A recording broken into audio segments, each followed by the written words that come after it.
আজকে টাঙ্গাইল জেলার সখীপুর থানা ওইখানে আর কি হাটুভাঙ্গা দিয়ে যেতে হয়, সফর দিলাম। তো ওইখানে যাওয়ার পথে 50-60 গজ এরকম একটা লম্বা ব্রিজ আছে, এটা বলা হয় বংশাই নদীর উপরে। তো এইখানে টোল উঠাচ্ছে। তো আমি জিজ্ঞাসা করলাম যে ভাই, এটা টোলটা অনেক দিন ধরে তুলতেছে, ব্যাপার কি? এটা কি টোল শেষ হয় না? এতটুক ছোট একটা ব্রিজ। কয় ভাই, এটা 25 বছর ধরে খাইতেছে। তো যাই হোক, 25 বছর ধরে খাইতেছে, কে খাইতেছে না খাইতেছে সবাই জানেন। তো ওই যে 16 বছর তো খাইছে, এটা আমরা দেখছি কে খাইছে, নিজেরাও জানি। কিন্তু এখন বর্তমানে কারা খাচ্ছে? তারা তো নাই। যে দল খাইতো সে দল তো নাই। এখন এখন কারা খাচ্ছে? এই প্রশ্ন করার পরে বলতেছে যে পরবর্তীতে যারা আসবে আগেই তারা খাচ্ছে।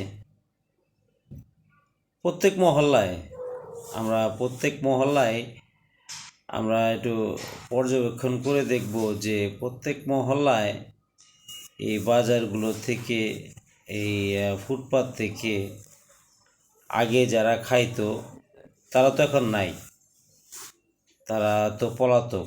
তো এখন আমি অনেকে জিজ্ঞেস করি কারা খায়, কয় খায়, আসে আমাদের কাছে আসে। আমি বললাম পুরান লোকরা আসে না? কয় না, পুরান লোক না, এখানে নতুন লোক। এই যদি হয় খাওয়া খেয়ের দেশ, একদল লুইটা বুইটা খায় গেছে, এখন পরবর্তীতেও যদি লুটপাটের দল যদি দেশে আসে তাহলে তো জনগণের কোনো রক্ষা নাই। জনগণ যে স্বাধীনতা অর্জন করেছিল সে স্বাধীনতা তার রক্ষা হবে না, বরঞ্চ এটা আরও অন্য দিকে চলে যাবে। তো আমরা সবাই সচেতন হই, সাধারণ জনগণ ছাড় না দিই। আমরা যারা যাদের চাঁদা দিই তারাও আমরা যাতে না দিই। আর এটা যদি কারো চোখে পড়ে, বা আজকে আমি একটা বললাম, তো আমাকে হয়তো অনেকেই দোষারোপ করবে বা আমাকে বলবে যে আপনি বলার কে।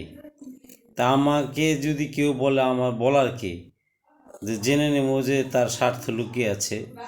অতএব সবাইকে এই ব্যাপারটা, চাঁদাবাজির ব্যাপারটা সচেতন হইতে হবে। সবাই এই চাঁদাবাজিটাকে রোধ করার জন্য সাধারণ জনগণের উঠে পড়ে লাগতে হবে। নাহলে এই চাঁদাবাজি আর শেষ হবে না।